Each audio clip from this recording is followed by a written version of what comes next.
achacó a mí, me tuvo detenido. En verdad no eran 2, sino 3, los conscriptos que desaparecieron durante la gestión de Viñone al frente del colegio militar. Luis Steinberg, Mario Molfino y Luis García. Mi hermano era militante de la Federación Juvenil Comunista, era un dirigente de la provincia de Buenos Aires, en la FJC. Sé que no estaba ni avanzaba hacia lo que podríamos hablar de la lucha armada y que no tenía armas. Yo soy Jaime Steinberg, padre de Luis Pablo Steinberg. Soldado conscripto desaparecido el 10 de agosto del 76 y arrojado al mar en esos vuelos, no de la ESMA, sino del Campo de Mayo. Los 3 conscriptos vivieron poco. Según contó años después el sargento Víctor Ibáñez, un arrepentido de Campo de Mayo, los soldados García, Molfino y Steinberg fueron torturados durante unos días y luego arrojados al Río de la Plata en un vuelo de la muerte. Cruzaron algunas palabras con el sargento Ibáñez y posteriormente fueron trasladados desde la misma base aérea de Campo de Mayo en un vuelo donde, según los comentarios que se hicieron y que se hacen al respecto, eran inyectados, muchos de ellos vivos, y arrojados al mar en un lugar determinado. En su despacho del colegio militar, y pese a que los conscriptos ya estaban muertos, Viñone siguió recibiendo a los padres de Steinberg. Una vez por mes nos recibía Viñone, de cual tenemos muchos ejemplos para contar, pero que la gente sepa la calaña de un general de la nación. Luis era dirigente estudiantil y Luis pertenecía a la Federación Juvenil Comunista. Entonces ese fue el motivo real por el cual él fue secuestrado. Sí. Una vez que nos recibió siempre decía que no sabía nada. ¿No andará su hijo con una negrita por Europa? Entonces los delincuentes vuelven a la acción urbana y se afincan en las universidades. Detonan bombas y causan más daños y víctimas. Poner una bomba es un acto terrorista. Tener un partido de izquierda no es una actividad ilegal. ¿Por qué la represión fue contra todos? La represión militar no fue contra todos. A ver, por ejemplo, el Partido Comunista. Sí, sigue existiendo igual que los demás. Bueno, el Partido Comunista en Argentina no era pro lucha armada. No, sí, por eso que sigue existiendo. Yo le recuerdo a usted que la Argentina fue uno de los principales proveedores de trigo de la Unión Soviética. Lo que se combatió fue la acción subversiva, no la acción política.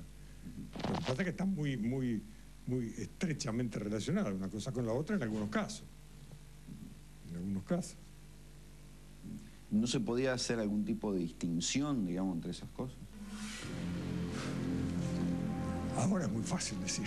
Hay que vivir aquellos momentos, hay que sentir aquellas sensaciones, hay que sentir aquellos cajones que íbamos llevando todos los días al cementerio, hay que sentir el apoyo de la dirigencia política a través de las sesiones del Congreso, de sus discursos, donde se pedía el exterminio de la subversión. Hugo Carballo también era conscripto en el colegio militar en 1976 y también fue secuestrado y torturado junto con Steinberg, García y Molfino. Carballo recuerda que en Campo de Mayo a las sesiones de tortura se las llamaba tratamiento. Luego del tratamiento, Steinberg decide quitarse la vida arrojándose dentro de este tacho de 200 litros cortado al medio invertido, que se usaba como, digamos, contenedor de leña.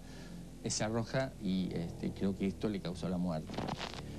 Se sentía el arrojarse, se sentían los gritos de dolor por las quemaduras y cómo corrían los guardias con la intención de sacar más información, no de salvar vidas. Carballo salvó su vida de milagro, tal vez porque como conscripto había sido recomendado al general Viñone. Nos quitan la capucha, nos quitan las vendas, nos llevan al directorio del colegio militar, nos hacen lavar, nos dan ropa nueva, nos hacen afeitar. acomodarnos un poco y nos recibe el general Viñones en su despacho, diciéndonos que, en estas palabras textuales, que bueno, esto era producto de una guerra sucia, que los inocentes, o muchos inocentes, pagaban por culpables, y que bueno, eran los errores que la patria cometía, y que nos iba a dar a los tres la baja. No solo Viñones no desconoce el caso de los 3 soldados desaparecidos, sino que al liberar en su despacho a los otros que habían estado cautivos, demostró saber perfectamente que tenía 3 soldados que habían desaparecido por una cuestión tan absurda como, por ejemplo, pertenecer a la Federación Juvenil Comunista o haber tenido una discusión ideológica con un cadete en la enfermería del Colegio Militar. Ese fue el pecado. Viñones estuvo preso 6 meses por la desaparición de los 3 conscriptos del Colegio Militar. Pero antes de ser detenido en el despacho de un juez, Viñones tuvo que enfrentar a los padres de los soldados muertos. Cuando nos vio a García y a mí, se puso pálido, se apoyó contra la pared y le dijimos: no tenga miedo, no le vamos a pegar. Entre, que ahí se va a hacer justicia. Entró al despacho del juez y se desmayó en el sillón. Y después de varias horas salió detenido e incomunicado. La Corte Suprema decidió que el caso de los 3 conscriptos fuera tratado por un tribunal militar. El tribunal militar, como era de esperar, dejó en libertad a Viñones y poco tiempo después lo declaró inocente. Se volvía a cumplir esa tradición no escrita de la política argentina, por la cual el presidente militar que le cede el mando a un civil no va preso. Mire, el momento ideal, si le digo el momento ideal, al terminar el Mundial de Fútbol.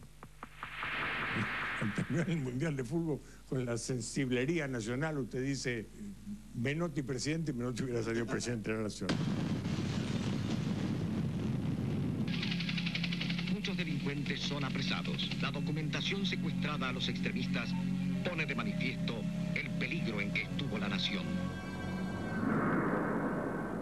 Luego del caso de los 3 conscriptos desaparecidos, Viñones ya no volvió a comparecer durante largo tiempo ante los tribunales, ni siquiera para explicar su actuación en 1977 como segundo jefe del Comando de Institutos Militares, más conocido como Campo de Mayo, el lugar donde un año antes habían desaparecido los 3 soldados.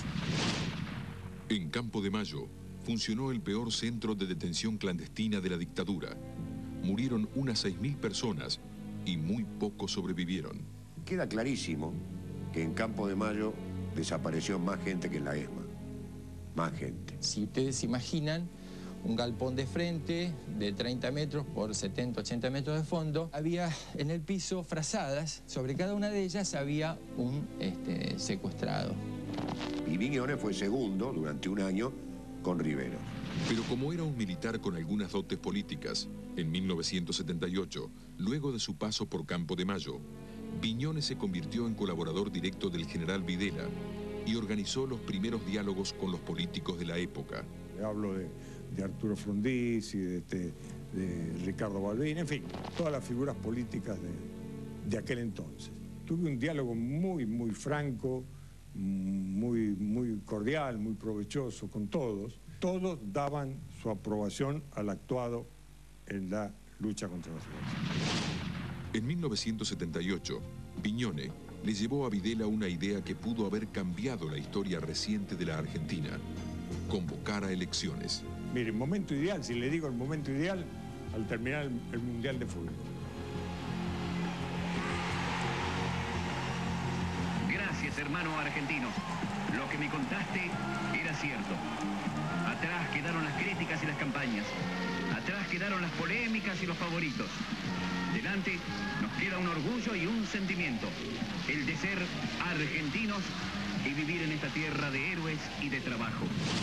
Creo que es un pecado del ser humano no saber irse a tiempo. A los políticos le pasa, obviamente. Tenemos un ejemplo muy clarito, ¿no es cierto?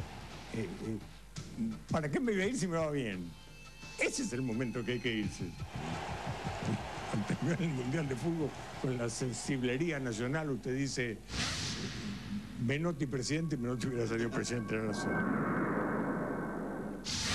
La presencia del teniente general Videla en cada rincón de la República representa el más sólido respaldo que puede recibir la ciudadanía a favor del único y más auténtico diálogo que se le puede proponer. Le aclaro que si por Videla y por Videla hubiera sido, la cosa hubiera sido más rápida. Pero mientras intentaba convencer a Videla de la conveniencia de convocar a elecciones, Viñone salvó su vida de milagro. A las 4 de la mañana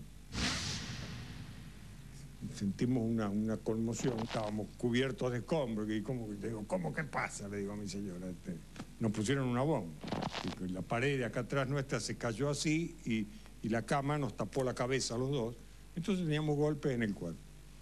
Y mi hijo, yo tengo un hijo discapacitado, en el dormitorio donde estaba viviendo, la onda explosiva es la mano de Dios, ¿no es cierto? La onda explosiva le corrió la cama y le tiró la cama contra la pared del otro lado, que se partió la cama, con tanta fuerza la tiró que se partió.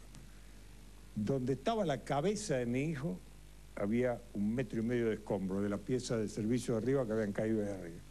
O sea que si la onda explosiva no le hubiera corrido la cama, mi hijo en ese momento hubiera muerto seguramente. No tuvo un ragú.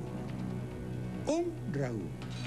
El atentado contra Viñone, justo antes del partido Italia-Argentina, no fue divulgado por el gobierno para no demostrar debilidad durante el Mundial de Fútbol.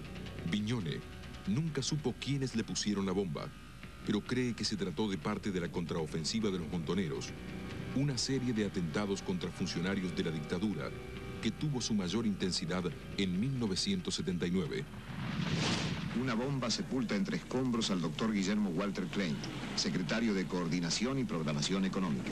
En aquellos años, nosotros estábamos, un poco lo que le está pasando a la policía ahora, que usted ve casi diariamente policías acompañando los féretros al cementerio. Yo le dije aquella mañana del 14 de junio al general Galtieri, yo no puedo exigirles más a soldados que han peleado tanto y que han dejado tanto. Ahora tenemos que asumir una responsabilidad histórica. Bueno, yo la asumí. ¿Sí? Yo no puedo exigirles más a soldados que han peleado tanto y que han dejado tanto. Ahora tenemos que asumir una responsabilidad histórica. Bueno, yo la asumí. Van a ingresar en estos momentos al Salón Blanco Su Excelencia el señor Comandante en Jefe del Ejército, Teniente General don Cristino Nicolaides.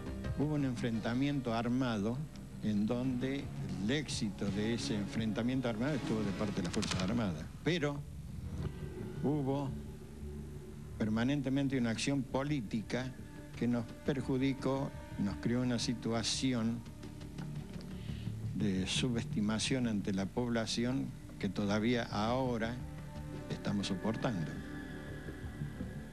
En el barrio Cerro de las Rosas de Córdoba, sin policía que lo vigile, otro general célebre, Cristino Nicolaides, pasa sus días de arresto domiciliario.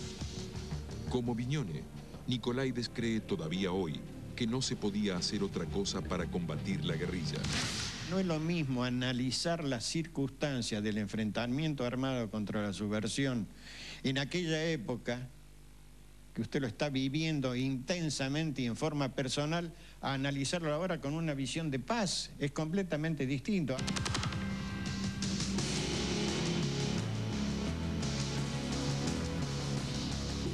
Usted piensa ahora que se podrían haber hecho muchas cosas bien hechas, llamémosle buena letra, que en aquel momento no era posible ni siquiera pensarlo por la celeridad y la sucesión de hechos armados que se producían frecuentemente. Cristino Nicolaides fue el último jefe del ejército de la dictadura. Fue el hombre que designó presidente al general Viñone, sin el aval de la Armada ni de la Fuerza Aérea. ¿Juráis por Dios nuestro Señor y estos santos evangelios, desempeñar con lealtad y patriotismo el cargo de presidente de la Nación Argentina. Tras la derrota en las Islas Malvinas, la Junta Militar se había roto. Generales, almirantes y brigadieres se echaban la culpa del fracaso, y aunque casi nadie lo recuerde, Nicolaides era el hombre fuerte del país. E implorar al Dios de los ejércitos que su sangre, aún fresca en el aire, el mar y la tierra de nuestro sur, se transforme en el más formidable ligamento que una, más sólidamente que nunca, estas Fuerzas Armadas. Quienes vivieron aquella época recuerdan a Nicolaides como un hombre duro, de poco sentido del humor, que hizo secuestrar una edición de la revista Humor en octubre de 1982, porque no le gustó una caricatura. Hoy Nicolaides parece un jubilado más, pero no puede salir de su casa. Está acusado de complicidad en el robo de hijos de desaparecidos, un delito que Nicolaides condena, aunque con una expresión curiosa. Lo condeno terminantemente. El que lo haya hecho ha procedido correctísimamente mal. Se llama al estrado al teniente general en situación de retiro, Cristino Nicolaides. Nicolaides es el único general que integró una junta militar que declaró en el juicio a los exdictadores y el único que no fue degradado y conserva su sueldo y su rango. A diferencia de Viñone, Nicolaides admite algunos errores. Pero jamás lo hemos hecho con una mentalidad de asesinos, de criminales o para cometer hechos aberrantes como nos quiere a alguien asesinar.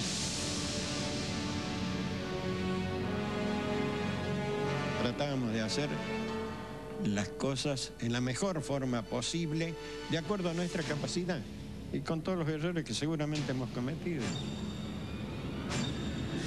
Nicolaides asegura que en su jurisdicción no había centros clandestinos de detención de prisioneros. Ahí en Corrientes jamás existió ningún centro clandestino.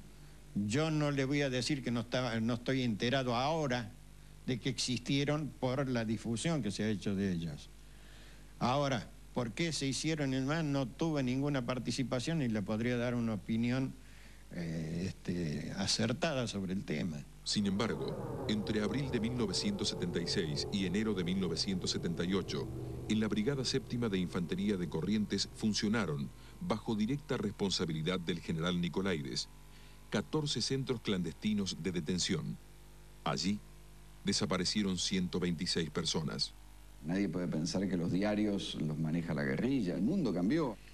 Sí, pero usted ve en algunos medios, especialmente en televisión, que se difunden mucho los hechos aberrantes cometidos, como dicen, de las Fuerzas Armadas. Y se escucha poco la versión de las Fuerzas Armadas. Hay una preeminencia de la opinión, de la subversión sobre las Fuerzas Armadas, eso no tengo ninguna duda.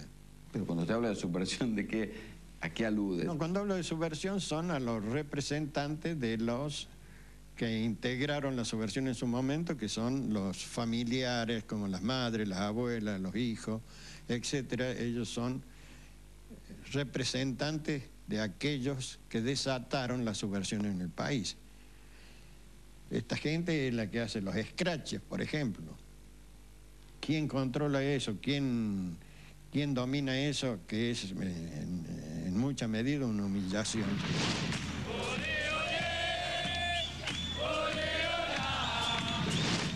Hola, ¿qué tal, Cristino? ¿Cómo estás? Hola, ¿qué tal, Cristino? ¿Cómo estás? Dirico, hijo de puta, te digo que Tanto Viñone como Nicolaides creen que la desgracia de la dictadura fue la derrota en el Atlántico Sur y no las violaciones a los derechos humanos. Ambos generales, que fueron la cara militar de la transición a la democracia, no apoyaron la invasión a las Islas Malvinas. Si me pregunta a mí, yo creo que no. Yo creo que no. Viñone, hombre de Videla, no se llevaba bien con el general Leopoldo Galtieri. El mismo día de su asunción, Galtieri le pidió el retiro a Viñones. En cambio, sí se llevaba bien con Galtieri, otra de las caras más conocidas del último tramo de la dictadura, el general Mario Benjamín Menéndez. La voluntad que han demostrado hasta ahora todos los que han tenido que luchar en esta guerra que Argentina no buscó. El general Galtieri me dijo que se está contemplando la recuperación mediante una operación militar que se llevaría a cabo probablemente en la segunda quincena de mayo, recién. Ante esa circunstancia me han pedido a mí que proponga el nombre para un gobernador militar de Malvinas, gobernador, por eso que digo, no hablamos de guerra, y yo lo he propuesto a usted y ha sido aceptado. El general don Mario Benjamín Menéndez había jurado como gobernador militar de las islas. Ante estos santos evangelios, sí, juro, si así no lo quieren, Dios y la patria por lo demás. El general Menéndez pidió el retiro en 1982, poco después de la derrota en Malvinas y luego de una discusión con el general Nicolaides. Me sorprendieron ciertas cosas como el relevo de los jefes que habían estado en Malvinas. Después me llamó el general Nicolaides.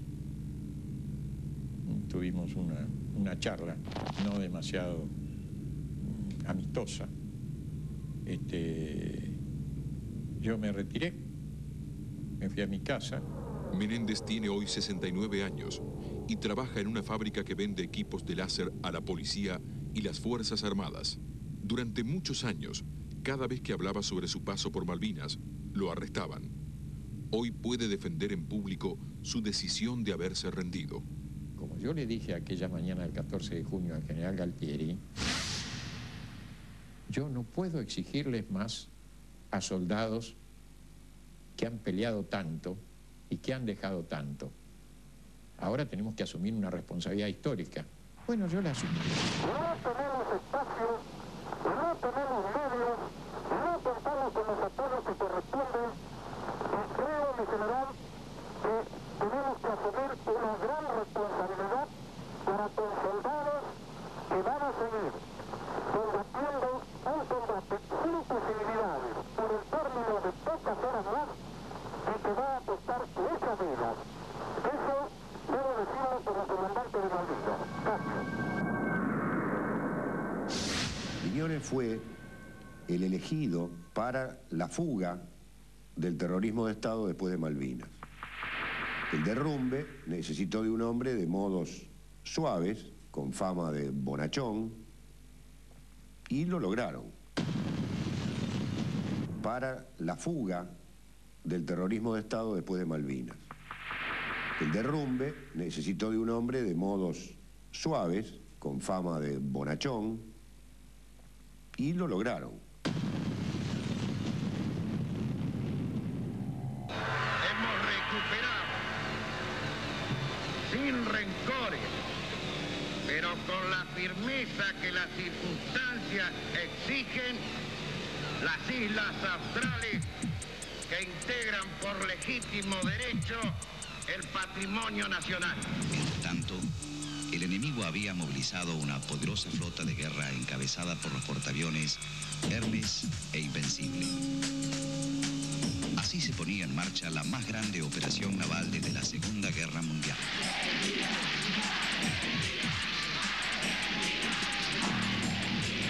Mientras estuvimos en Malvinas, a ustedes les contaron algo bastante parecido a una novelita rosa de la televisión.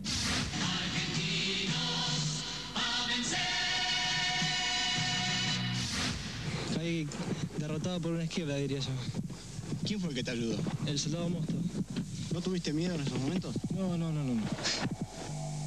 El soldado Mosto perdería la vida 24 horas después del presente reportaje, víctima de una bomba arrojada por un avión Sea Harrier. El ejército quedó muy mal después de Malvinas, inmerso en una, yo le diría, en una crisis de identidad. Cuando el general Menéndez fue convocado como gobernador de las Islas Malvinas, nadie, ni Galtieri ni ningún otro miembro de la Junta Militar le habló de una guerra. Galtieri pensaba que con 500 hombres alcanzaba para ocupar las islas y forzar una negociación que no sucedió. Finalmente, en Malvinas, murieron casi 1000 hombres. Cuando Menéndez planteó algunos reparos, Galtieri le recordó las jerarquías. Yo pude haber dicho, no me gusta y me voy. Los soldados no estamos acostumbrados a eso. Las órdenes que tenía era ocupar porque se iba a negociar. Se encontró con que ocupó y acá cambió todo y se ocupó para combatir. Ese delirio no es el que estaba previsto. Hizo muy bien en rendirse. Muy bien, porque no había nada que hacer. José Luis D'Andrea Amor fue capitán del ejército hasta 1976. Hoy mantiene una página en internet con la más actualizada información sobre los militares acusados de violaciones a los derechos humanos. Según D'Andrea Amor, Menéndez es uno de los pocos generales de aquellos tiempos que no tiene acusaciones graves en su contra. Lo conocí, un hombre serio, de buen trato, un hombre educado, del que no hay ninguna constancia de violaciones a los derechos humanos. Piense lo que son las guerras, lo que ha sido Bosnia, lo que ha sido Kosovo. En Malvinas no se tocó a una sola mujer y no se desarrolló violencia física con ningún Kelper. Cuando necesitábamos algo lo alquilábamos o lo comprábamos. En 1981, cuando el republicano Ronald Reagan asumió la presidencia de Estados Unidos y dio por terminada la defensa de los derechos humanos de su antecesor, James Carter, el general Galtieri viajó a los Estados Unidos y ofreció los servicios de militares y paramilitares argentinos para combatir al sandinismo en Nicaragua. Argentina se había involucrado, se había comprometido con Estados Unidos en la lucha contra la subversión marxista en el continente, y eso a Estados Unidos le importaba y se lo había hecho saber a la Argentina y era un elemento a favor. Galtieri y su canciller Nicanor Costa Méndez pensaron que eso alcanzaba para que Estados Unidos se mantuviera neutral si Argentina ocupaba Malvinas. En las islas, Menéndez comprobó cuán equivocado era ese cálculo y tuvo que improvisar sobre la marcha. Efectivamente, Inglaterra está usando material norteamericano que yo no sé si ha sido provisto con anterioridad o ha sido provisto ahora o le está siendo renovado. Estados Unidos, el día 30 de abril, declara al mundo públicamente de que a partir de ese momento apoya a Gran Bretaña, y no solamente apoyo de tipo diplomático. Sabemos que hubo apoyo concreto y material. Durante la Guerra del Atlántico Sur, el general Enrique Otino era jefe de Estado Mayor del Ejército. Luego de su retiro, se convirtió en un especialista de lo que pasó en Malvinas. La desgracia, si usted ve bien algún tape, al general Galtieri hablando en cualquier circunstancia, hablaba siempre con esa entonación de voz, que parecía que estaba borracho. Fíjese usted en el balcón famoso. Si quieren venir, que vengan, le daremos batalla. Esa es una voz, pareciera ser la voz de un tipo que está borracho. En las trincheras estarán cantando junto con nosotros el himno nacional argentino. La euforia que desencadenó la ocupación de las Malvinas colocó a la Junta Militar en una situación complicada. Ya no podían admitir su error y así murieron cientos de soldados. Yo creo que la Junta Militar pensó que ante incluso la circunstancia política que vivía el país, el tremendo entusiasmo que había despertado la recuperación de Malvinas, no podía dar rápidamente un paso atrás, pero es una opinión muy personal. El combate de Puerto Argentino ha finalizado. La rendición fue, creo que el momento más duro que puede vivir un militar. Si hubiéramos ganado, siquiera si se hubieran interrumpido las hostilidades, por ahí el general Menéndez sería hoy visto como un gran héroe. La transición a que usted se refiere fue muy difícil. Fue necesario promover o provocar el cambio de la Junta Militar. La situación política por Malvinas fue esta, o sea, se volcó el esfuerzo político en el retorno a la democracia. Viñones fue el elegido para la fuga del terrorismo de Estado después de Malvinas. El derrumbe necesitó de un hombre de modos suaves, de apariencia benévola, con fama de bonachón, y lo lograron. Yo ordené en noviembre de 1983 la destrucción de toda la documentación relativa a la lucha contra la subversión, porque consideré que esa documentación ya estaba superada por los acontecimientos.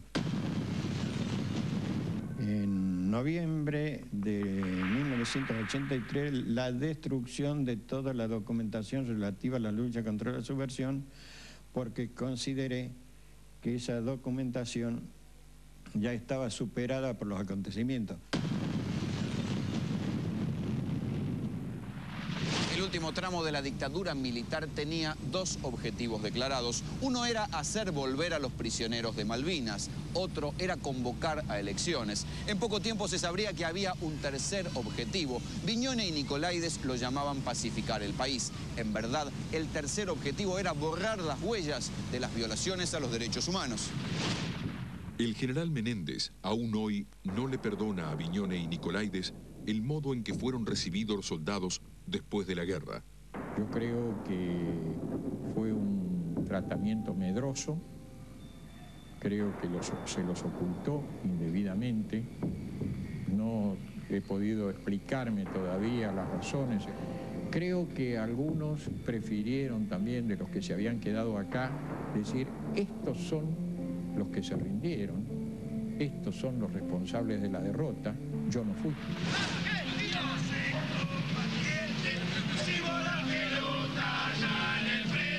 Los que alegremente dicen esto, que no se lo recibió, algo de razón tienen, pero lo que no tienen en cuenta es, primero, que no era una retirada, esto fue una recuperación de prisioneros tras una derrota.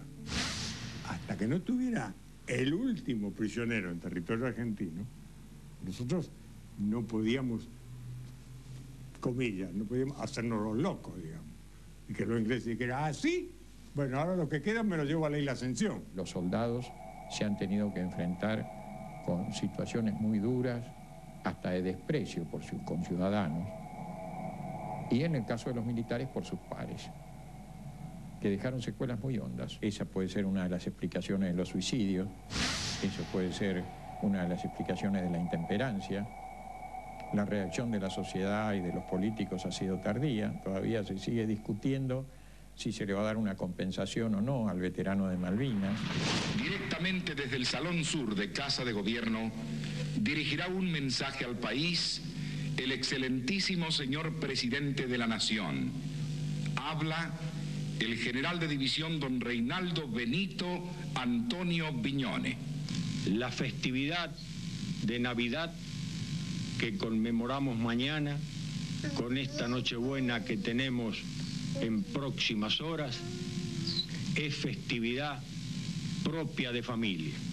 Viñone, el último de los presidentes de una dictadura que siempre había simpatizado con Estados Unidos, hizo una diplomacia tercermundista. Esa imagen del hombre bueno, tranquilo, apacible, que es el elegido para entregar el poder, como imagen, desde el punto de vista militar, estuvo muy bien elegida, muy bien. Pero yo lo comparo, yo en alguna fiesta también me he disfrazado de odalisca, pero nunca fui odalisca. Este es lo mismo.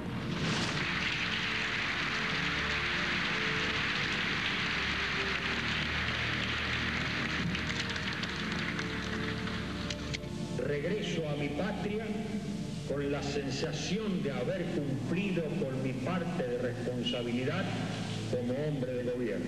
Y bueno, puse la cara para las cosas que necesitaba.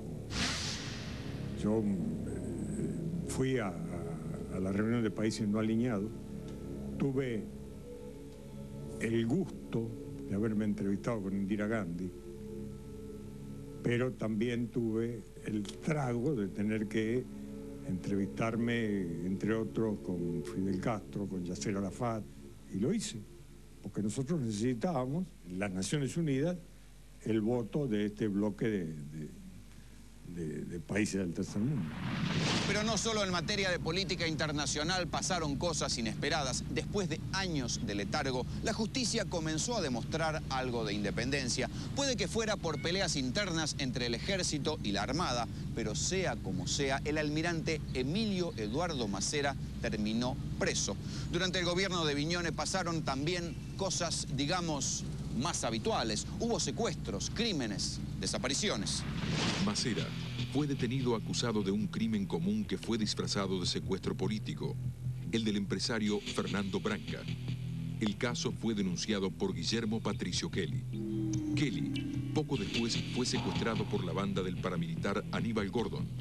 Según declaró Gordon en tribunales, lo hizo por orden directa de Viñone. Y a mí me secuestraron toda una banda de 19 tipos que lo cuenta todo y lo confiesa todo Gordon.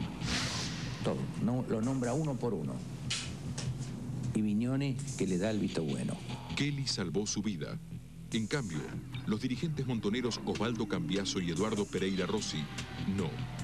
Fueron secuestrados en Rosario y aparecieron muertos en Escobar. Hubo 3 policías acusados y sobreseídos. Uno de ellos luego sería célebre. Luis Abelardo Patti. La firme e irrevocable decisión de las Fuerzas Armadas de institucionalizar constitucionalmente el país a más tardar en marzo de 1984. Y en diciembre del 83 se entregó el gobierno, y se entregó y nadie jamás, nunca objetó nada de lo hecho. Para poder llamar a elecciones, Viñone mantuvo conversaciones con los políticos en las que hasta fue aplaudido.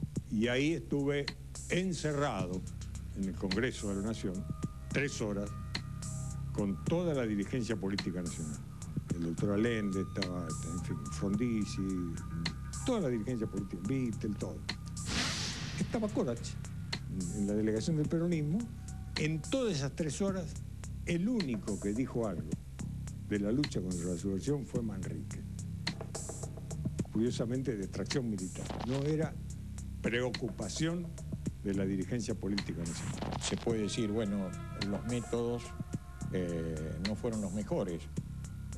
Yo les pediría que se fijen en lo que está aceptado por la Corte Suprema del Estado de Israel,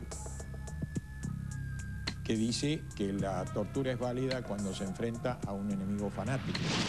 Tal vez alentados por esa falta de críticas a las violaciones a los derechos humanos, Viñone y Nicolaides dictaron una ley de amnistía y ordenaron destruir los archivos de la represión. Nicolaides es responsable de dar la orden de incineración de documentación de la lucha antisubversiva un 5 de diciembre de 1983, 5 días antes de entregar el gobierno. Consideré que esa documentación ya estaba superada por los acontecimientos. El enfrentamiento armado propiamente dicho contra la subversión había terminado. Consecuentemente, toda esa documentación quedaba en desuso. Si uno saca una conclusión es: la ley va a ser derogada, pero la ley produce su efecto al momento de dictarse. O sea, la derogación es un hecho político, pero la ley ya produjo su efecto y entonces, bueno, esto no pasó. Pero cuando asumió Raúl Alfonsín, el Congreso anuló la ley de amnistía dictada por Viñone. La ley de pacificación y la destrucción de los archivos han llevado al arresto domiciliario a Viñone y Nicolaides. La justicia considera que de esa manera se contribuyó al encubrimiento del robo de los hijos de los desaparecidos.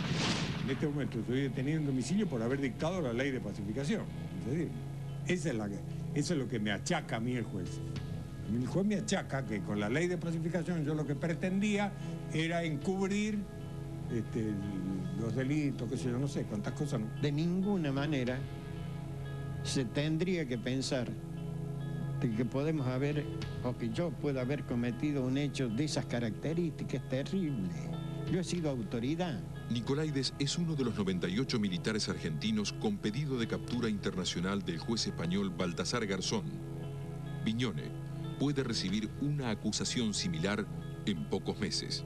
Como todos los generales de la dictadura, ni Viñone ni Nicolaides contaron todavía toda la verdad de lo que pasó. Lo que sí le puedo asegurar, señor periodista, que las intenciones nuestras fueron siempre sanas y